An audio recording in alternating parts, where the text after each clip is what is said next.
Bienvenue dans la matrescence, vous écoutez l'épisode 142 de la saison 6.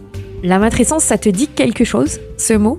Allez, pour faire court, c'est la contraction des mots maternité et adolescence pour expliquer la naissance d'une mère, no big deal. Depuis 4 ans maintenant, ce podcast s'intéresse aux bouleversements majeurs que peuvent vivre les femmes à leur entrée dans la parentalité. Et tu sais quoi ? La patrescence, ça existe aussi. Donc ce podcast s'adresse à tous les parents, ou non d'ailleurs, qui veulent cheminer ensemble vers un monde meilleur et plus accueillant pour leur enfant. Oui, parce qu'ici, on parle aussi éducation, et j'assume complètement aborder des thèmes dits d'éducation bienveillante ou respectueuse. Tous les vendredis, je reçois des spécialistes passionnantes et passionnants pour t'expliquer ce nouveau monde dans lequel tu as mis les pieds. Et au fait, je suis qui moi ? Je suis Clémentine Sarlat. J'ai créé ce podcast à l'arrivée de ma première fille en 2017, le tsunami de ma vie. Et à la base, je suis journaliste dans le sport, à la télé, mais j'aime bien avoir 1000 casquettes, donc tu m'as peut-être déjà aperçue dans ta télé pour parler rugby ou tennis. J'ai 3 filles, assez rapprochées, et j'ai accouché 2 fois à la maison, et ça aussi, ça fait partie de qui je suis. Allez, bienvenue dans ce podcast, let's go. Dans ce podcast, on a beaucoup parlé des 0-3 ans et peu encore des 3-10 ans. Ça a commencé quand même, vous avez pu le constater avec l'épisode de la semaine dernière qui aborde l'adolescence. Mais cette nouvelle saison est synonyme désormais d'évolution sur l'âge. Mon aîné à 6 ans et forcément de nombreuses thématiques s'ouvrent à moi naturellement. Héloïse Junier est docteure en psychologie, spécialiste de l'enfance et autrice de plusieurs ouvrages dont le dernier, la BD Mon enfant de 3 à 10 ans. Elle est déjà intervenue à plusieurs reprises sur ce podcast, dans les épisodes 26, 84 et lors de plusieurs hors-séries que je vous invite chaudement à écouter. Héloïse vient vous éclairer en particulier sur cette période phare du 6-10 ans. On y aborde l'importance de l'amitié, les apprentissages, les violences que peuvent rencontrer les enfants à l'école et notamment le harcèlement, la relation enseignant-enfant et plein d'autres thèmes passionnants. Je vous souhaite une très très bonne écoute.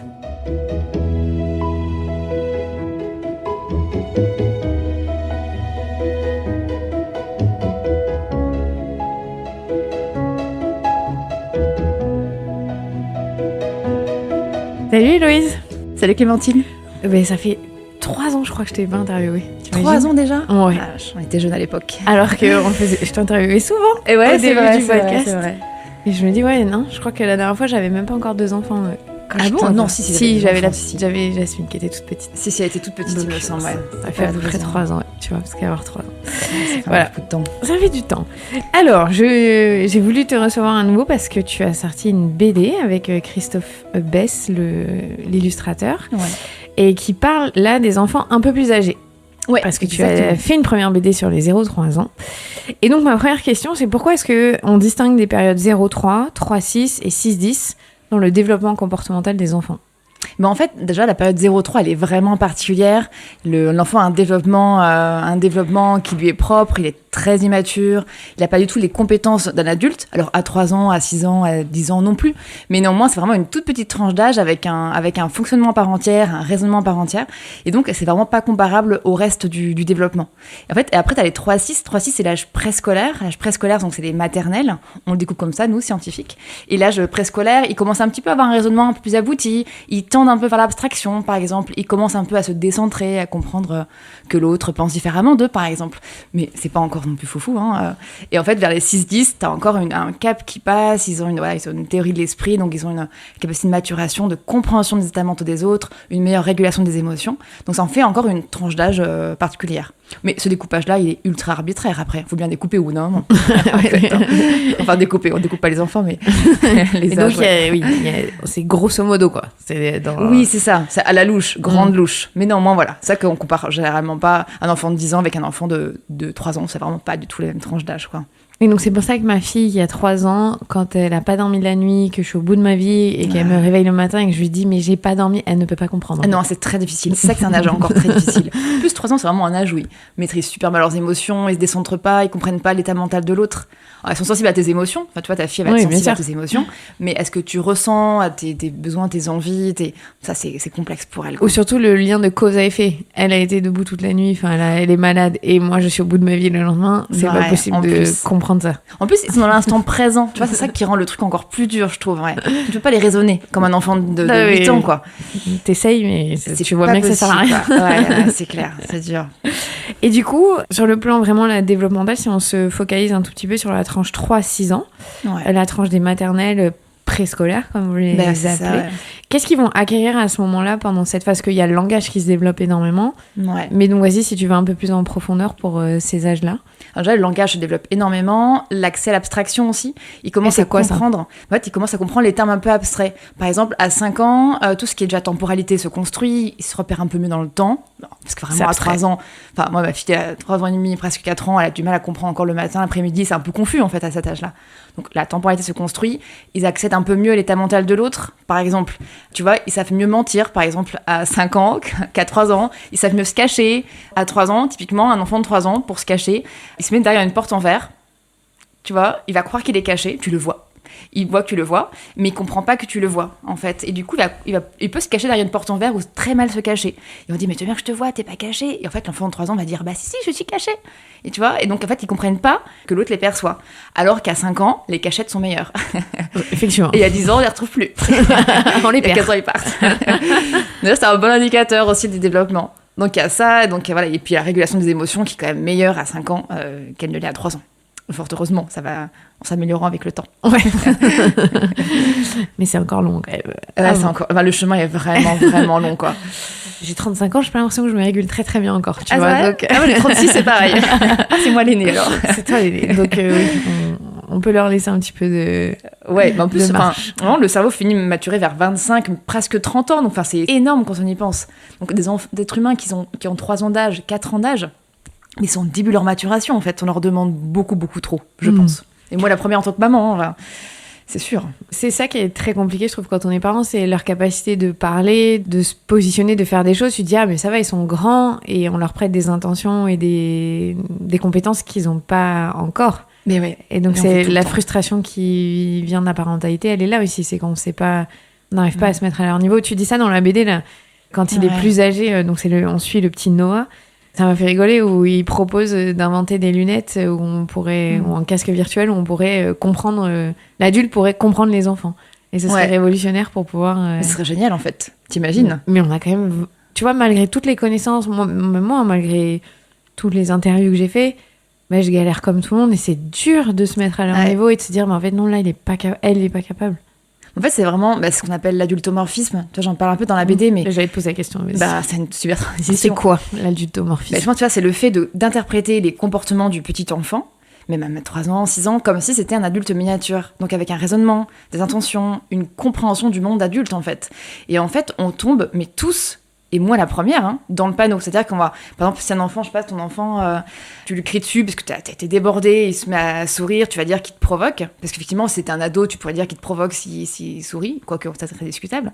Tu vas dire, c'est la provocation. Parce que comme s'il avait un cerveau mature de 30 ou 40 ans. T'oublies, en fait, que c'est un tout petit humain, frikiki, immature, qui comprend pas tes états mentaux, qui a du mal à se réguler, qui est impulsif, et qui est pas fini, en fait. Et du coup, on passe notre temps à surinterpréter leur comportement, mais en permanence. Et on le fait tous, tout le temps, en fait. Et on a des attentes qui sont hyper importantes à leur égard. Et vraiment, moi, la première en tant que maman, en fait. Je le sais, et pourtant, je tombe dans le panneau aussi, quoi. C'est ça qui est fou. Et on surinterprète parce qu'on leur prête des intentions d'adultes au lieu de se mettre à leur niveau et de comprendre que juste, ils font ce qu'ils peuvent. C'est ça, en fait. C'est ça. Toi, par exemple, si un enfant se met en colère au supermarché, tu vas te dire, il est capricieux, parce qu'on se met pas en colère nous-mêmes pour une boîte de Smarties, par exemple. Mais t'oublies que, ça se trouve, il a faim, t'oublies qu'il régule très mal ses émotions, t'oublies qu'il est très impulsif, parce que ton propre émotion fait que tu tombes dans une espèce d'illusion cognitive, en fait. Mais oui, c'est exactement ça. Mais d'ailleurs, il y avait une situation en crèche qui m'était arrivée, enfin, c'est l'une qui m'a le plus marquée, peut-être en 12 ans en crèche. J'étais en train d'animer une réunion, et il y a une collègue de crèche qui vient me voir dans la réunion, donc j'étais dans la crèche directement, elle vient me chercher, et elle me dit, Héloïse, on arrête tout, la réunion, il y a un truc de grave qui s'est passé chez les moyens. Alors, les moyens, pour nous, en crèche, les enfants qui sont âgés entre, en gros, 1 an et 2 ans, à peu près à la louche, quoi. Et donc, je la suis, je me dis, mais qu'est-ce qui s'est passé de grave ? Et en fait, je la suis dans le couloir, j'en souviens encore. On arrive dans la salle où étaient les petits enfants, donc elle me montre un petit garçon qui a 2 ans, 4 mois, quelque chose comme ça. Et elle me dit, Héloïse, À 30 secondes, ce petit garçon était monté à cheval sur la petite fille. La petite fille était à plat ventre sur le sol. Il était sur son dos. Il a tiré ses cheveux avec sa main. Il a frappé la tête sur le sol. Alors, en crèche, on voit de tout, faut savoir. Il a regardé la pro et il s'est mis à sourire. Et la pro, là, la professionnelle m'a dit, mais il est sadique. C'est drôle. Je dis, mais c'est vachement trop ce que tu me dis, c'est une pensée adultomorphe.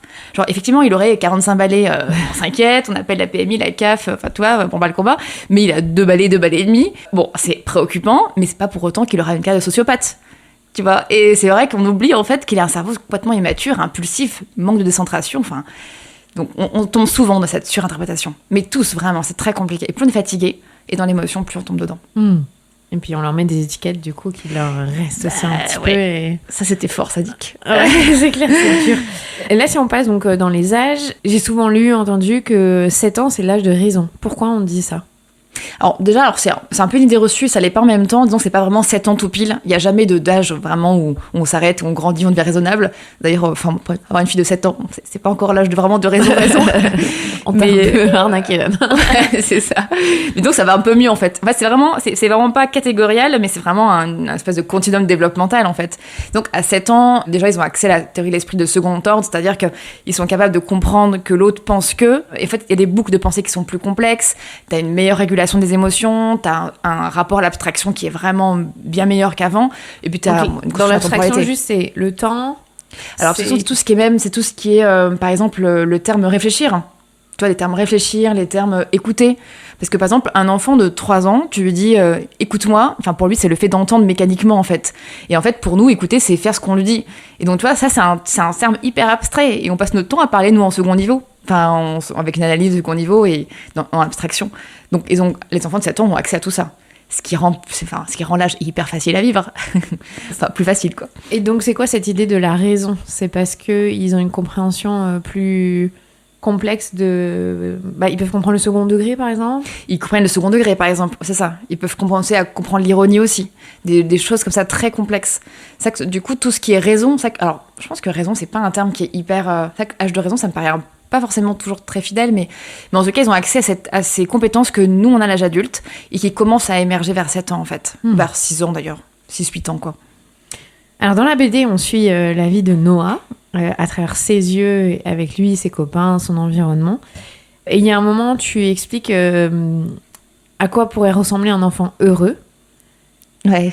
Et en fait, on comprend qu'un enfant heureux, c'est pas forcément un enfant qui est sage. Et pourtant, les gens, ils passent leur temps à nous dire, à nos parents, il est sage, votre enfant ? Il est sage ? Ouais, c'est vrai. Pourquoi on a complètement raté ce que c'est l'essence d'un enfant, en fait ? Tu peux nous expliquer, du coup ? Déjà, pour le terme sage, c'est vrai que c'est un terme qui revient beaucoup dans la famille, dans les médias. En fait, un enfant sage, pour le commun des mortels, c'est un enfant qui est idéal, mais c'est-à-dire qu'il n'embête pas l'adulte.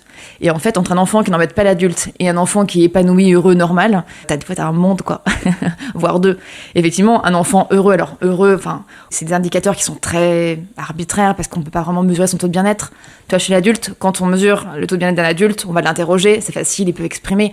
Un enfant, c'est plus compliqué, donc c'est forcément arbitraire.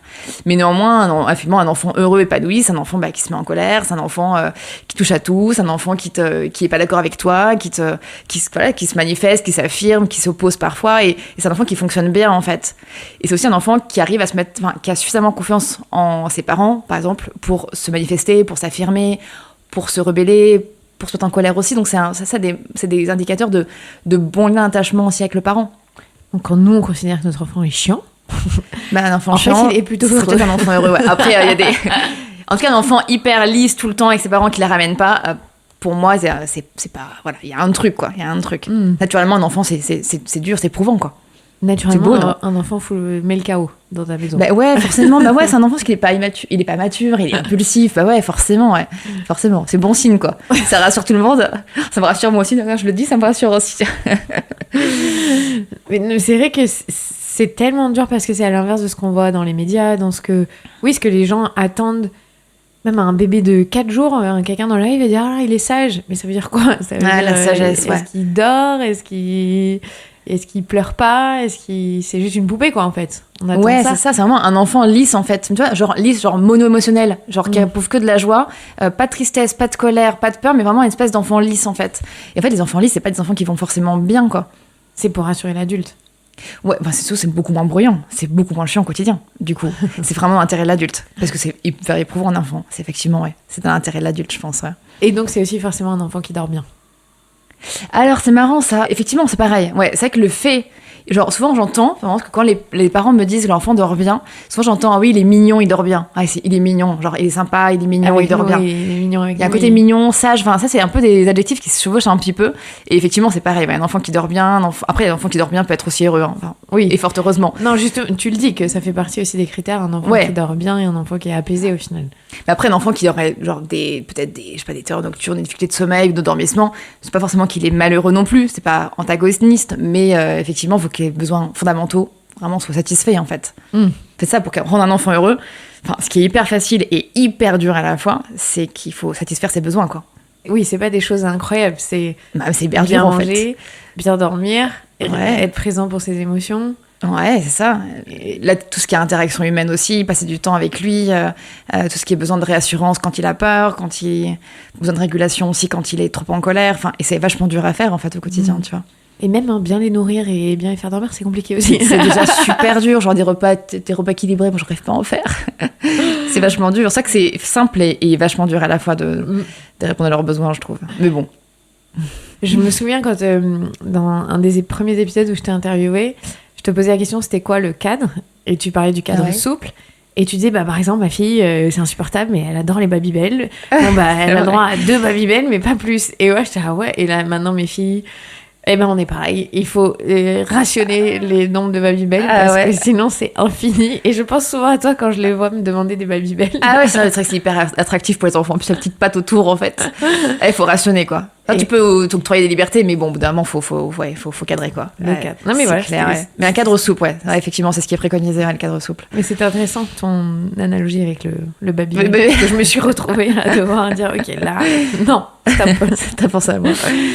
Dans la BD, tu parles d'une compétence qui m'a fait sourire et qui je trouvais géniale, mais qui n'est pas toujours simple à mettre en place. Les tâches ménagères, elles sont bonnes pour le développement de l'enfant. Ouais. Est-ce que tu peux nous expliquer pourquoi ? Alors c'est vrai que contrairement à ce qu'on pourrait penser, pour nous, tâches ménagères c'est une corvée déjà. Bon, peut-être ça l'est pour l'enfant aussi.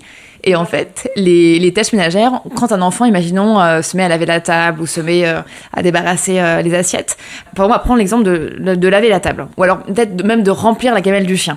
Et en fait, on dirait c'est un geste qui est anodin. Pour nous, c'est un geste qui est anodin, qui est automatique, qui est habituel. Et en fait, pour un enfant, ça demande tout un tas de compétences qui, quand il les mobilise de manière régulière, ça développe chez lui des vraies compétences qui s'ancrent dans son développement. Par exemple, quand tu laves la table, tu as une tâche, donc tu vas faire preuve de flexibilité, tu dois faire preuve d'autocontrôle, tu vas pas aller faire autre chose quand tu laves la table, donc tu prends sur toi. Après, tu as un sens aussi des responsabilités, d'une autonomie qui s'acquiert. Et donc finalement, tout ça, ça vient, quand c'est vraiment répété dans la vie de l'enfant, ça vient développer des petites compétences intéressantes et surtout, ça dépend aussi de ce qu'on appelle le contrôle inhibiteur. Ça peut stimuler en fait l'inhibition de l'enfant. Parce que quand tu laves la table, tu dois pas penser à autre chose, tu dois pas faire autre chose. Voilà, de te concentrer sur la tâche en question. Donc tu fais preuve d'autocontrôle au niveau de la pensée, au niveau des émotions aussi, au niveau du comportement aussi. Et tout ça, mis bout à bout, c'est intéressant pour l'enfant. C'est pas indispensable non plus, mais c'est vrai que des études en fait font le lien entre les tâches ménagères fréquentes chez l'enfant dès 3 ans et le développement, dans certaines mesures, c'est pas totalitaire, c'est pas cause à effet, de ces compétences-là par ailleurs. C'est intéressant. Puis surtout, c'est trop bien. Il nous aide. C'est trop bien, mais il faut au début, pendant 2-3 semaines, tu te tapes une table hyper crade, t'es obligé de passer derrière. Non, je dis ça en plus, quand je suis fatiguée ou que j'en ai marre, je dis non, laisse-moi faire, parce que je sais que ça va clair, moi la première, alors, moi je sais que c'est bien, tu vois, pour les enfants de le faire, mais j'ai pas la patience, quoi. C'est nul, tu vois. La famille idéale, ce serait la famille qui fait faire aux enfants tâches ménagères, tu vois, avec les tableaux, les agendas familiales et tout, comme dans les réseaux sociaux, tu vois. Enfin, moi je fais pas ça parce que ça prend trop de temps. Ouais. Entre ce qui est bien pour l'enfant, il faut le rappeler, et ce qu'on est capable de faire et ce qui est possible de faire, le temps manque souvent. Mais oui, c'est ça, très souvent en fait, complètement. Ouais. C'est ça le Donc pas de pression, tu vois. Si elle lave la table de temps en temps, c'est déjà bien. Même si elle la lave pas, c'est pas grave non plus, elle la lavera bien un jour, quoi. Oui, donc pas de pression non plus, quoi. Alors ensuite, le développement de ce petit Noah, donc au début il rentre en maternelle. On comprend bien à quel point ça peut être difficile et même violent, sans qu'il y ait de violence réelle, mais juste parce que, de violence telles qu'on les entend nous les adultes, mais juste parce que se retrouver dans une classe avec plein d'autres enfants et seulement 2 adultes pour s'occuper d'eux, avec beaucoup de bruit, des environnements pas toujours adaptés finalement à leurs âges, parce que parfois il y a des enfants qui rentrent, ils ont même 2 ans et demi, ils sont tout petits, quoi. C'est incroyable. Pourquoi est-ce que c'est si difficile cette première rentrée de maternelle ? En fait, il y a un vrai cap à passer. C'est-à-dire que quand on est en crèche, pour bien connaître l'univers de la crèche, mais c'est quand même un cadre qui reste super privilégié, un peu un cocon en fait. Puis les pros sont très à l'écoute de l'enfant, de l'individualité. Enfin, vraiment, elles font un bon travail. Après, les ASMAT et les ATSEM, et les instituts aussi, mais le cadre n'est pas le même. Et en fait, quand tu passes d'une mini-collectivité ou d'une ASMAT à son maternelle ou domicile à la grosse collectivité qu'est l'école, forcément, tu passes à un cap vraiment fort dans ta vie. Mais comme quand tu passes du cap à la primaire au collège, c'est pareil, il y a un cap à passer. Et effectivement, le niveau sonore d'une classe, parce que le niveau de stimulation, le niveau de... Et puis le fait aussi d'être dans les apprentissages plus durs, donc t'es souvent plus assise, dans une position plus assise, il y a des attentes qui sont beaucoup plus importantes qu'en crèche aussi, les parents ont moins de transmission le soir aussi, donc il y a tout un environnement qui fait que l'enfant, il perd un peu cette espèce de cocon dans lequel il était dans la petite enfance en fait. Et c'est que même dans les politiques des villes, pour faire beaucoup de formations pour les crèches, on voit qu'il y a une vraie scission entre l'univers de la petite enfance et l'univers de la scolarité. C'est vraiment 2 mondes à part entière, quoi. Comme si c'était plus de la petite enfance une fois qu'il est rentré en maternelle. Bah ouais, genre il est coucouné 2 mois avant, tu vois, c'est un tout petit enfant, et puis d'un coup, boum, ça y est, il est rentré, il est élève en fait. Il est écolier. Et ça, c'est un sacré décalage quand même. Et qu'est-ce qu'on peut faire, nous, en tant que parents, pour armer nos enfants, les aider à traverser cette période ? Parce que là, on est en plein dans la rentrée scolaire, où c'est une période difficile pour plein de parents sur des tout petits 3 ans à peine. C'est vrai qu'on est en plein dedans. Bah déjà, c'est pas mal. Alors là, c'est un peu tard parce que la rentrée est arrivée, mais pour les enfants qui sont accueillis, qui sont chez eux, par exemple, pendant 3 ans, alors c'est ce qui est très bien, mais c'est leur faire fréquenter occasionner des séparations. Tu ne faut pas que la première séparation arrive au moment de l'école, sinon ça va être hyper dur à vivre. Enfin, des petites séparations, des petites mises en collectivité, par exemple, je sais pas, aller au LAEP, l'accueil enfants-parents, aller chez des amis où il y a beaucoup d'enfants pour que l'enfant commence un petit peu à fréquenter d'autres enfants en petits groupes. Et un petit groupe au moins de 4-5 enfants. Ça peut être une bonne transition. Et après, de toute façon, pour que vraiment l'enfant s'intègre bien dans le rythme de scolarité, c'est au maximum rendre dans l'environnement prévisible et faire en sorte que, par exemple, la séparation du matin se fasse toujours de la même manière, qu'il n'y ait pas trop de surprises. Par exemple, imaginons l'enfant se lève le matin, il faut que tout soit ritualisé jusqu'à la séparation à l'école. Plus c'est ritualisé, plus c'est prévisible, plus le chemin est un peu clair jusqu'à l'école, le chemin temporel, pas forcément physique, plus l'enfant aussi aura des facilités à quitter son parent le matin. Et puis aussi, c'est juste être patient, parce que chez certains enfants, ça va prendre beaucoup de temps, chez d'autres enfants, ça va prendre un peu moins de temps. Mais si, par exemple, t'as un enfant qui a une hyperacousie, il entend les sons de manière très forte et ces sons-là peuvent vraiment le heurter facilement, il est très sensible aux sons, l'environnement de la scolarité peut le mettre encore plus à mal qu'un autre. Ou un enfant qui a l'anxiété sociale, ça va être encore plus à mal qu'un autre. Donc après, chaque enfant est différent et ils partent pas avec le même lot de vulnérabilité par rapport à cette grosse collectivité, quoi. Les enfants qui sont tout terrain et d'autres qui sont pas tout terrain. Clairement pas. Donc dans ces 3 ans-là en maternelle, ils vont bien grandir, parce qu'on l'a expliqué, ce 3-6 ans. Ouais. L'entrée, en revanche, après au CP, est-ce que c'est un plus gros gap ? Est-ce que c'est une continuité qui est plus facile à gérer pour un enfant ? Je dirais, ça dépend vraiment des enfants et de l'expérience qu'ils ont eu de l'école avant. Souvent, les parents ont très peur du CP. Les enfants, ils savent pas trop à quoi s'attendre, donc du coup, ils y vont un petit peu tranquillement. Mais je trouve que le gap est beaucoup plus fort pour la petite enfance maternelle que pour la maternelle primaire, à mon sens, ouais. Et c'est ce que disent aussi beaucoup les familles que je rencontre. Ok. Pour les enfants qui rentrent du coup en école primaire, là, il y a plein d'autres problématiques qui arrivent et on le vit avec Noah. T'abordes notamment la question du harcèlement scolaire. Alors, j'ai fait un épisode sur cette question avec une super psy et qui dit ce que tu dis, en plus vous êtes raccord, sur le fait que l'enfant a beaucoup de l'enfant harcelé a aussi un rôle à jouer. Ouais. Est-ce que tu peux nous expliquer pour les parents qui n'ont pas écouté ? Tout le monde a un rôle à jouer dans cette histoire, mais l'enfant aussi, c'est pas mal de pouvoir l'outiller. Alors, si l'enfant se sent assez... parce que ça dépend vraiment des enfants qui pourront jamais, par exemple, répondre à leur harceleur. Mais ce qu'on voit dans les dynamiques de harcèlement, ce qui est vraiment intéressant, la mécanique même du harcèlement, c'est que ça se joue vraiment dans les toutes premières brimades. Par exemple, si un enfant agresse verbalement, par exemple, on va dire, un autre enfant, et qui sent que sa brimade, son attaque a touché l'autre enfant, s'il sent qu'il a été touché, qu'il y a eu un impact réel sur l'autre enfant, ça risque de donner un sentiment un petit peu de satisfaction à l'enfant qui a attaqué l'autre enfant, et du coup d'engranger une espèce de mécanique de harcèlement. Il faut savoir que cette mécanique de harcèlement, elle existe parce que le groupe lui-même, en fait, est témoin et alimente de manière indirecte cette mécanique de harcèlement. Donc si on apprend, mais ça c'est vachement dur à faire aussi, si on apprend à l'enfant déjà à ne pas trop réagir, tu vas me dire c'est impossible, mais à cette attaque-là, cette première attaque, à essayer de prendre de la distance par rapport à ce que peuvent lui dire les autres, et aussi à réagir avec des remarques hyper détachées, par exemple, ça pourrait limiter un peu l'impact de harcèlement sur lui. Mais en même temps, quand un enfant qui est très sensible, un enfant qui est très émotif, ils sont pas tous capables en fait de cette répartie-là, tu vois. Donc ça, c'est aussi des fois des profils un peu similaires en fait qui se font agresser de manière régulière. Mais c'est intéressant cette explication de la dynamique, et on voit qu'il y a un pattern, enfin il y a un stéréotype malheureusement dans le harcèlement. Et ce que disent tous les professionnels qui gèrent ça, c'est que faut chercher de l'aide, et malheureusement on peut pas toujours avoir un impact, et que c'est la grande difficulté du harcèlement qui a vraiment d'actualité en ce moment. Il y a eu malheureusement un suicide au collège à la rentrée, donc il y a des enfants qui sont en très grande souffrance. Mais c'est pas, avant, c'est quelque chose qu'on ignorait un peu dans les établissements scolaires. Aujourd'hui, il y a une prise de conscience. C'était souvent vu un peu comme de la chamaillerie, comme ils jouent ensemble. Parce que je reprends la répartie que j'ai reprise dans la BD. C'était vraiment un vrai prof qui avait dit ça, mais ils jouent c'est des jeux entre enfants, c'est de la chamaillerie. Et en fait, non, parce que ça a vraiment un impact émotionnel sur l'enfant. Et par contre, ce qui est important de faire, c'est que quand on est parent et quand on sait qu'un de son enfant est victime de harcèlement, il faut surtout ne rien faire sans son accord à lui. Ça, c'est très important. Beaucoup d'enfants ont peur, en fait, de le dire à leurs parents, aussi parce qu'ils ont peur que la mécanique de la défense se mette en marche sans leur accord, que ça aille trop loin et que ça leur retombe dessus après. Donc on est vraiment partenaire de l'enfant, on est là pour l'enfant, et du coup on fait ça avec l'enfant aussi. Alors il y a donc ça qui arrive vers la primaire, ça peut arriver en maternelle, mais c'est vraiment dans la mécanique en primaire, quand même. En primaire. Ouais. Donc dans la primaire, est-ce que tu peux nous expliquer pourquoi à ce moment-là les relations amicales elles tiennent une place vachement plus importante qu'elles n'ont tenu en maternelle?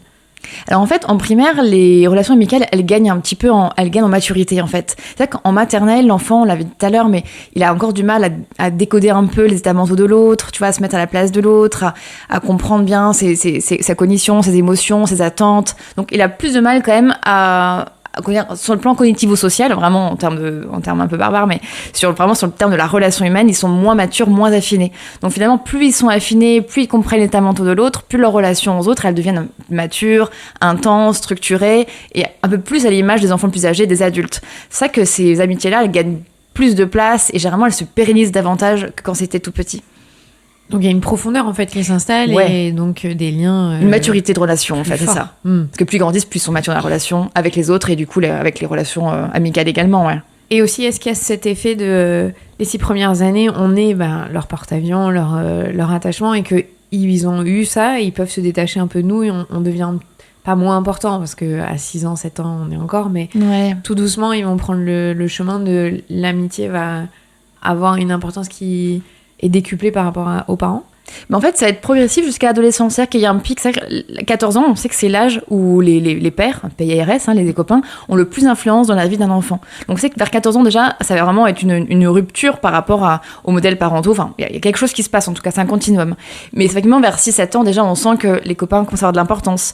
Vers 8 ans, ce sera encore plus. Vers 10 ans, encore plus. 14 ans, encore plus. Mais c'est jamais aussi catégoriel. C'est toujours pareil, un continuum, finalement. C'est très, très, très gradué, ouais. Mais on sent, effectivement, moi, je sens avec ma fille, quand même, qui a 6 ans, là, à quel point le week-end, si on voit pas des copines, elle se fait chier, elle nous le dit, quoi. C'est ça, ils sont plus bébés, en fait. Ils sont plus bébés, c'est vraiment des enfants, en fait. Et c'est plus des middle age, genre entre le bébé et l'enfant, c'est vraiment, vraiment des enfants, avec une vie sociale, une vraie vie sociale, en fait. Ce qui était beaucoup moins le cas. Plus que les parents. C'est qu'elle a plus de copines que moi, aussi, ma fille. C'est ces âges-là. Oui, ça s'entretient. C'est compliqué de choisir pour faire les anniversaires, quand on limite le nombre d'enfants. C'est vrai. C'est là que tu dis qu'elle a une vie sociale riche, en fait. Ouais, c'est un bon indicateur, nombre d'enfants à l'anniversaire. Ouais. L'école, aujourd'hui, on commence à bien évoquer au niveau du grand public les mécanismes d'apprentissage, que être assis toute la journée, c'est pas optimal. Ce serait quoi l'environnement, tu le mets en dessin, donc on voit bien dans la BD, le plus adapté pour des enfants quand ils rentrent en primaire, plutôt que d'être assis sur des tables avec les locaux, les locaux existants? Est-ce que c'est possible dans l'école actuelle de réaménager un peu les classes? Alors, il y en a qui le font, il y a beaucoup d'instituts qui le font, ça dépend des budgets. En fait, il y a ce qu'on appelle les classes un peu flexibles où les enfants peuvent bouger tout en apprenant. C'est-à-dire qu'on sait que le mouvement des mains, genre pour apprendre à manipuler les lettres, pour apprendre à lire, mais aussi le mouvement du corps pour apprendre genre les tables de multiplication ou alors la poésie, est utile. Donc, le mouvement facilite l'apprentissage. Ça, on le sait très bien. Mais effectivement, quand tu as un enfant qui est assis peut-être 4 heures, 5 heures, 6 heures par jour, alors qu'avant maternelle, il passe son temps à bouger, enfin beaucoup plus, tu te dis que ça va contre nature par rapport à la capacité d'apprentissage de l'enfant et par rapport à la manière dont il apprend les choses. Mais en même temps, être assis, ça permet aussi des fois de se concentrer davantage et de pas déranger tout le monde, parce que comme les classes sont quand même chargées. Donc du coup, c'est un avantage d'être assis, on peut pas non plus complètement critiquer le modèle, mais trop assis, effectivement, ça devient contre-productif. Donc l'idée, ce serait de pouvoir faciliter le mouvement de l'enfant, tout en optimisant en fait cet apprentissage. Par exemple, ça pourrait être, il y en a qui enlèvent les chaises, ils mettent des gros ballons pour que l'enfant puisse bouger tout en lisant ou en apprenant ou en faisant cette multiplication. Il y en a qui mettent des élastiques au niveau des pieds des chaises pour que l'enfant puisse avoir des mouvements au niveau des pieds alors qu'il est en train d'apprendre ou de travailler. Il y en a d'autres qui encouragent les enfants, je sais pas, à faire un petit peu de sport ou à bouger un petit peu dans la classe. Donc ils font des petits îlots comme ça, ce qu'on appelle un peu les classes flexibles.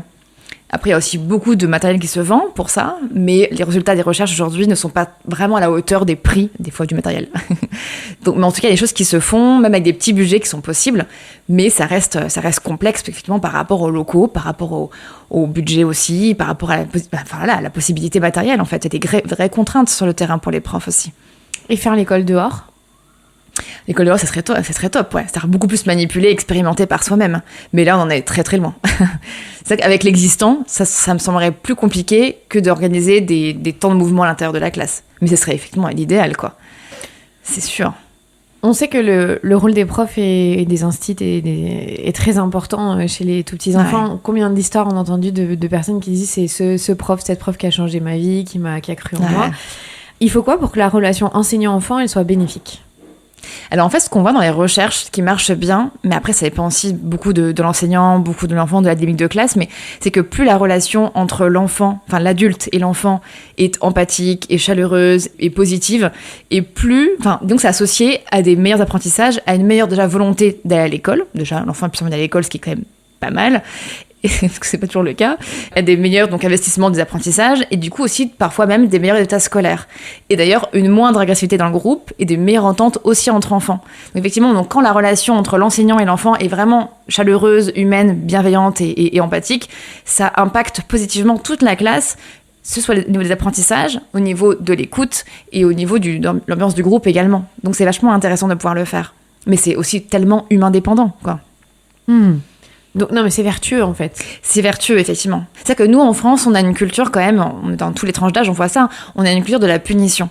C'est notre culture française, en fait. Et on a une vision de l'enfant, parfois, quand même, on le voit bien dans les médias en ce moment, qui est assez négative, on parle d'enfants tyrans, d'enfants rois. On a une vision quand même d'enfant qui est négative, avec une culture très punitive. Et en fait, on voit que ce soit les enseignants ou les parents qui pratiquent cette culture punitive avec l'enfant, ça augmente les troubles du comportement, ça augmente les comportements oppositionnels, et finalement, ça diminue un peu les capacités d'apprentissage ou en tout cas d'investissement de l'enfant. Donc, c'est très contre-productif. Mais c'est culturel. Donc, on a du mal à s'en sortir, en fait, de ça. C'est vrai qu'en France, on est vraiment dans cette relation de « je vais t'humilier, comme ça, tu vas avoir de la résilience et tu vas t'en sortir et tu vas être équipé pour le monde difficile qui t'attend. » Ouais, c'est un peu ça. Faut le frustrer parce que la vie est frustrante. Mais c'est bizarre comme... C'est culturel, en fait. C'est très français. C'est vraiment notre culture à nous, en fait. Et complètement. Et donc ça, on sait que ça, c'est pas un... Ouais, c'est hyper contre-productif, effectivement. Okay. Toi, par exemple, un exemple tout bête, pour faire souvent des formations avec les ZSEM, du coup, dans les maternelles. Par exemple, imaginons un enfant qui tape à notre enfant. Donc, toi, ça, c'est interdit. On tape pas à notre enfant. Mais la manière dont tu vas réguler le conflit et dont tu vas accompagner l'enfant qui a tapé, elle va être décisive. Par exemple, deux manières de faire. Si l'équipe enseignante ou le parent, quand l'enfant tape, se met à lui crier dessus, à le punir, à l'isoler, l'humilier, le mettre au coin, par exemple. Qu'est-ce que ça va apprendre à l'enfant ? En soi, pas grand-chose, tu vois. Parce que plus c'est répété, plus il va être frustré. Plus il va être frustré, plus il va avoir des comportements inadaptés. Plus il va mettre le souk dans la classe. Et puis, du coup, ça va être plus compliqué pour tout le monde. Alors, en fait, tu pourrais avoir une autre manière de faire. Ce qu'on voit, de réguler le conflit, tu pourrais lui apprendre à faire autrement à l'enfant. C'est-à-dire que quand il n'est pas content, dès qu'il tape, tu peux dire, écoute, là, tu vas dire que tu n'es pas d'accord. Tu vas dire avec des mots. Et si l'enfant n'y arrive pas sur le moment, l'adulte lui montre. Tu lui dis, regarde, tu n'es pas d'accord, dis que tu n'es pas d'accord. Dis que des mots, serre tes poings au lieu de taper, par exemple. Donc, en fait, on va lui apprendre le comportement positif opposé. Donc, ce qu'il faudrait faire à la place. Et quand l'enfant le fait, après, l'adulte, il aurait comme rôle de l'encourager. Ce qu'on appelle le renforcement positif. Donc, dès qu'il le fait, on l'encourage. Au bout d'un moment, ça va augmenter les comportements adaptés de l'enfant et diminuer la fréquence des comportements inadaptés. Ça marche très bien, mais ça demande aussi beaucoup d'investissement, d'automatisme qu'on n'a pas, de par notre culture. Mais même, moi, je vois au quotidien avec mes filles dans la sœurerie, la fratrie, on a un instinct d'aller protéger le plus petit qui se fait taper. De venger un peu, de crier, de dire, pour arrêter le geste. C'est super aussi. dur. Et donc, je sais que des fois, je sidère ma fille qui va taper parce que je crie fort et que j'ai eu peur, en fait. Hein. Et t'es en colère aussi, quoi. Et t'es en colère de dire, mais pourquoi tu tapes, en fait, non, même je crois, au fond, c'est pourquoi tu me rajoutes du travail, là, alors que j'en peux plus, que je suis tu vois, il y a ce truc de la gestion de conflit, ça demande du temps. Enfin, on parle à ça. Qu'on n'a pas forcément en fait. Puis toute l'énergie, c'est même pas le temps. Temps, l'énergie. C'est pas plus le temps, c'est l'énergie en fait. Parce que ça prend même temps, je pense, mais c'est vraiment l'énergie. Ouais. Et l'énergie. Et c'est vrai que tu dis. Et après, tout de suite, tu dis non, ça sert à rien en fait. Là, je suis en train de rajouter de la violence à la violence. Pourquoi je fais ça? Mais du coup, ça augmente le risque qu'elle soit la violence, quoi. Ou qu'elle comprenne pas. Et c'est fou comment en ayant plein de connaissances, on a quand même des mécanismes. T'arrives pas à l'appliquer, c'est ça. C'est exactement ce que je ressens. C'est fou. Alors, la différence, c'est qu'on peut tout de suite redescendre et dire non, j'ai pas bien fait, c'était pas ça. Mais tu peux t'excuser pour toi, moi je m'excuse beaucoup, quoi, par exemple. Oui, moi aussi. D'ailleurs, la maman de Noé, tu l'as décrit comme une maman qui s'excuse beaucoup. Oui, c'est ça. Je crois que c'est moi, en fait. Mais c'est vrai que c'est dur. En fait, entre l'intellect et l'émotionnel, t'as vraiment un monde entre les deux, quoi. Et moi, la première, vraiment, je dis beaucoup aux parents et pour les rassurer au début de conférence, en consultation, mais je galère énormément, en fait. Et j'applique ces conseils-là que je donne, peut-être, je sais pas, moi, genre 40% du temps, 30% du temps. C'est très compliqué, en fait. Mais génération future sera peut-être mieux éduquée qu'on l'a été et du coup ça va aller de mieux en mieux. C'est vrai. Youpi. Faut se dire que ça sert à ça. Ouais, c'est ça, ça pour rien, quoi. Non, ça c'est sûr. Dans la partie sur la primaire, tu accordes aussi tout un chapitre sur les enfants hors normes. C'est à ce moment-là qu'on commence à parler des 10, des TDAH, tous ces mots un peu forts. C'est ça, c'est les mots de au moment de la scolarité. primaire. C'est quoi tous ces mots et ça correspond à quoi? Alors, en fait, c'est vrai qu'il y a une constellation de troubles des apprentissages qu'on découvre en fait quand on est parent. Mais en fait, vraiment, c'est des diagnostics qui se posent pas à l'âge de 6-7 ans. C'est ça qu'on n'en parle jamais en fait avant. Donc avant, on a des signes un peu précoces, mais on n'en parle pas forcément. Effectivement, par exemple, tout ce qui est le TDAH et le trouble déficit de l'attention avec une hyperactivité, c'est des enfants qui peuvent avoir du mal à tenir en place ou avoir une attention qui part un peu en tous les sens, avec des problèmes d'apprentissage, de mémorisation forcément, parce que si on est moins attentif, on mémorise moins bien aussi, d'agitation motrice, plus de la rêverie chez les filles, parfois plus d'agitation motrice chez les garçons, ou pas d'ailleurs, ça dépend aussi. Mais effectivement, c'est des difficultés en fait qui peuvent arriver dans la scolarité, qui vont interférer avec les bons apprentissages. Il y a dyscalculie, dyslexie, dysorthographie, c'est beaucoup de troubles qui émergent. J'en parle un peu rapidement, mais généralement, les parents qui se confrontent à ça, rapidement rentrent dans cette sphère des enfants un peu hors normes, et littéralement, ils se heurtent, et là, se heurtent vraiment à la scolarité, dans le sens où on voit bien que, de manière très très générale, on voit que la scolarité est faite pour des enfants qui ont un fonctionnement typique, et dès que tu t'écartes de ce fonctionnement typique, il y a beaucoup d'enfants qui s'écartent, tu te heurtes vraiment à un mammouth. En fait, quand un enfant passe partout et tu y es pour rien, c'est la note. C'est plus de chance, quoi. T'as de la chance parce que tu vas être confronté à moins de problématiques. Complètement. En revanche, dès que ton enfant rentre pas dans les cases ou apprend différemment ou complètement. A une particularité, l'école là, elle peut être violente. Ça va être moins compatible en fait. Après, il y a des aménagements qui sont possibles dans les classes, il y a des profs qui font énormément de boulot autour de ça, et heureusement qu'ils sont là. Mais il y a aussi ceux qui croient pas au diagnostic, par exemple, ceux qui croient pas au TDAH, quand un enfant qui a une hyperactivité, c'est invalidant, ça le fait souffrir, le parent souffre aussi, ils y croient pas, les profs peuvent être beaucoup moins cool avec l'enfant, il va être beaucoup plus puni que la moyenne, par exemple. Donc plus il est puni, l'estime de soi, on prend un coup, l'apprentissage aussi, l'école, son rapport à l'école aussi. Donc c'est vraiment après un cercle vicieux dans lequel il se plonge. Mais c'est vrai que quand on a un enfant qui est typique vraiment dans les normes, on va dire, parce que c'est vraiment des normes, ça se passe très bien, mais dès qu'on s'écarte un petit peu, même un enfant anxieux social par exemple, qui parle pas trop, qui a peur d'aller aux toilettes devant les autres, en maternelle notamment, ça peut être vite compliqué pour lui en fait, on s'en rend pas compte. Dans la BD, vous dessinez un petit Noah ado qui a un TDAH, mais à la préhistoire.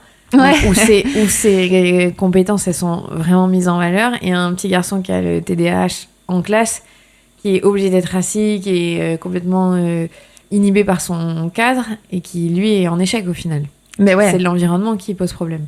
Mais en fait, c'est effectivement parce que quand tu prends un enfant TDAH, tu le mets dehors et en mouvement, les symptômes sont beaucoup moins invalidants finalement. Mais quand tu le mets dedans, statique, pour apprendre avec un apprentissage qui est très statique, très sédentaire, forcément il est en difficulté.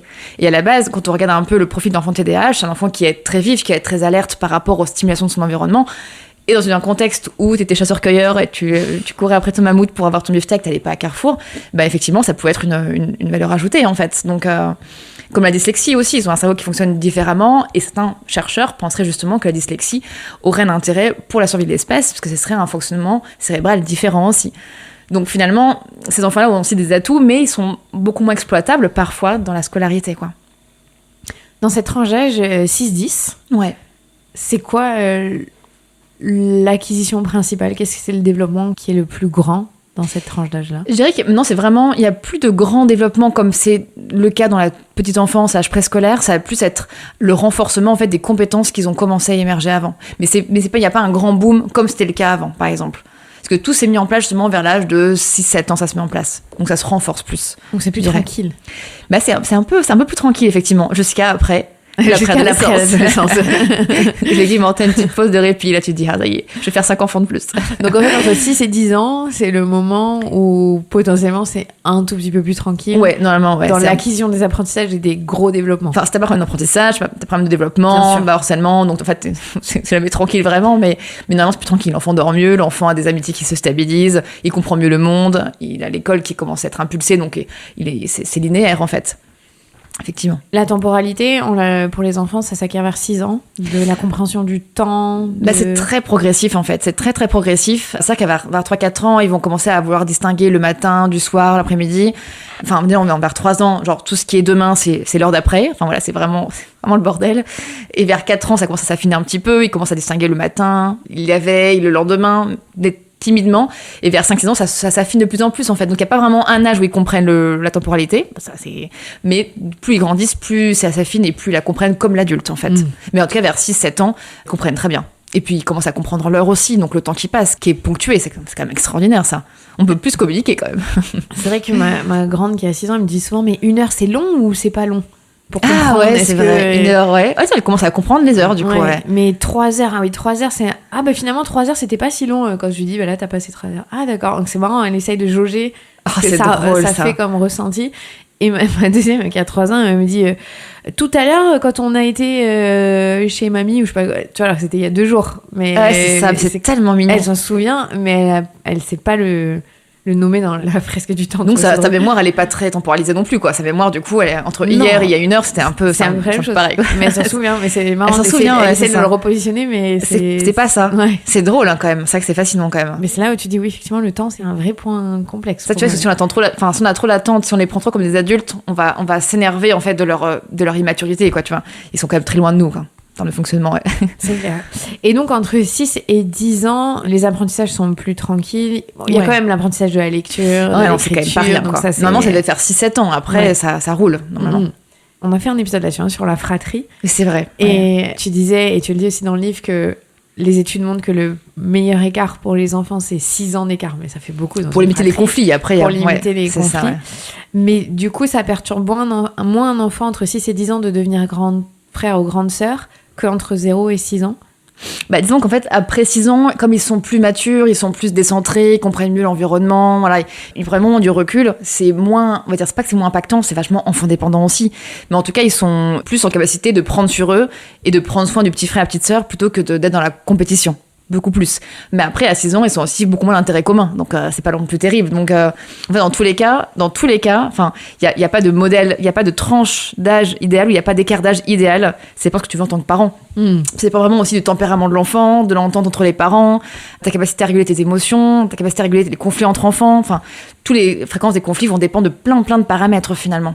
Et puis, les conflits sont normaux, mais oui, ça, tu dans le la vie, dis, ouais, c'est ça. Ouais, ça faut bien répéter, ouais. C'est qu'à nous, parents, de faire le deuil de la fratrie et sœur idéale où ça, tout le monde s'entend bien et où il n'y a pas de conflit, ils aiment jouer ensemble, et c'est le cas, et c'est aussi pas le cas. C'est toujours éphémère, en fait, l'un comme l'autre. Ils aiment se taper et ils aiment jouer ensemble. C'est ça, se taper, c'est aussi une fonction. Enfin, en plus, ça qui est bien, enfin, quand les enfants se tapent à la maison, c'est super, parce qu'ils apprennent un peu les moments de désaccord, ils apprennent l'ajustement à l'autre, qui leur serviront dans la vie sociale aussi, donc ça a du bon aussi. Mais tu expliques que justement, régler les conflits dans la fratrie, on a un problème, nous les adultes, c'est qu'on intervient très tôt. Très tôt, et en mode justicier en fait. Ouais, ça on le fait très tôt. En fait, très tôt parce qu'on a toujours peur qu'un enfant se fasse vraiment très mal. On n'a pas confiance en l'autre enfant qui tape. Mais aussi, on intervient aussi en mode justicier, tu sais, en mode, on avait parlé un peu de ça pendant le podcast, mais en mode qui a tort, qui a raison. Alors qu'on devrait intervenir plus en mode régulateur, médiateur. En fait, on voit dans les recherches que plus l'un des enfants ressort du conflit avec un sentiment d'injustice, dans la manière dont il a été traité, régulé, plus ça va augmenter la fréquence des conflits dans la fratrie. Donc, idéalement, quand un enfant tape ou agresse l'autre, on ne devrait pas le charger comme un agresseur, mais on devrait essayer d'être médiateur dans la relation. Mais c'est super difficile à faire. C'est tellement dur. Moi, j'arrive pas non plus. Hein. C'est très dur. C'est très, très dur. Moi, je me dis, j'ai 3 enfants, mais des fois, Ah ouais, mais c'est 3 enfants, ouais.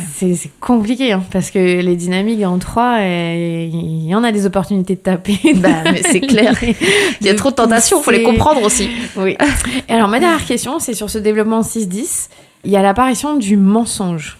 Ouais. Quelle valeur est-ce que vraiment ils mentent avec la notion de manipuler, ou est-ce qu'ils testent une nouvelle fonction de leur cerveau? Enfin, je sais rien pourquoi. Moi, je vois ma fille qui a 6 ans, elle ment maintenant.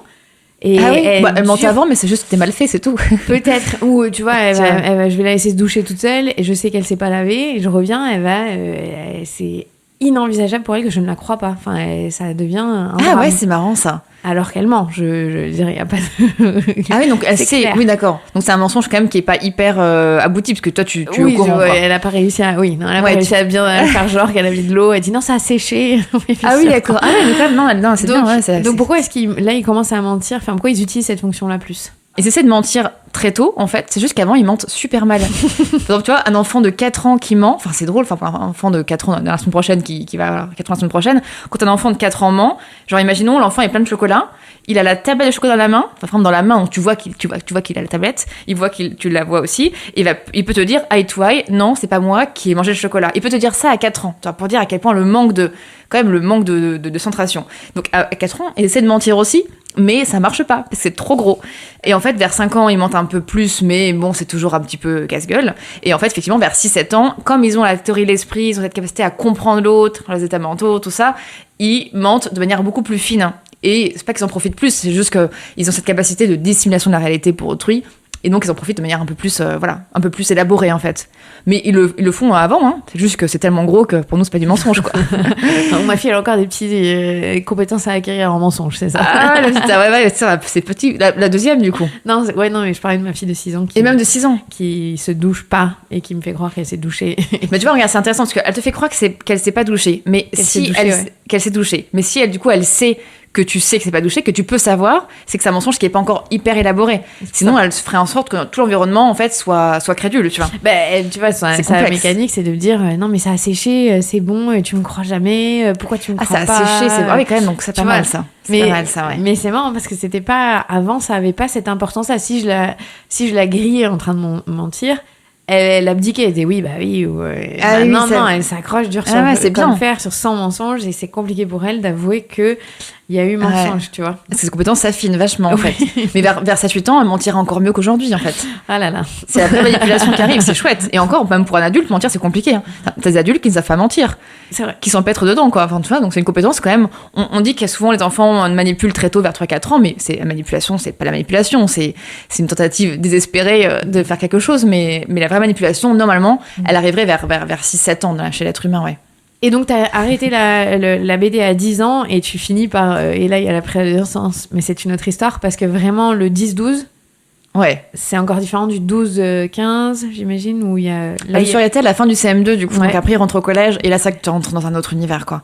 T'as encore un gap à passer énorme avec un changement au niveau physique qui va arriver, mais c'est hyper progressif, ça dépend des enfants. Mais en tout cas, effectivement, t'as un autre gap. Pour moi, c'est un autre univers, en fait, complètement indépendant de la scolarité habituelle, ouais.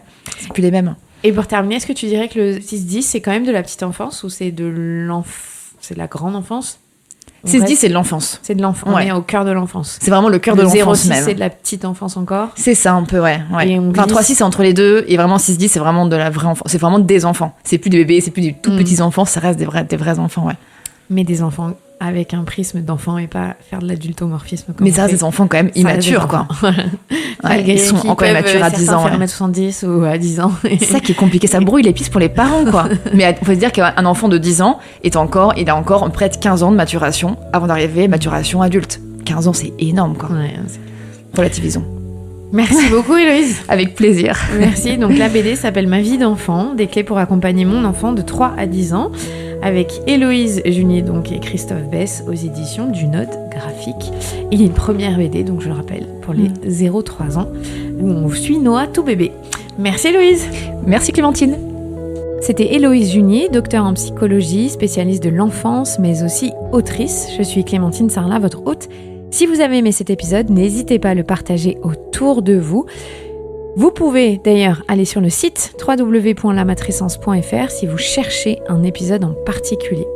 Merci infiniment de faire passer le savoir transmis via ce podcast, parce que d'après Spotify, La Matrescence fait partie des 1% de podcasts les plus partagés au monde via WhatsApp notamment.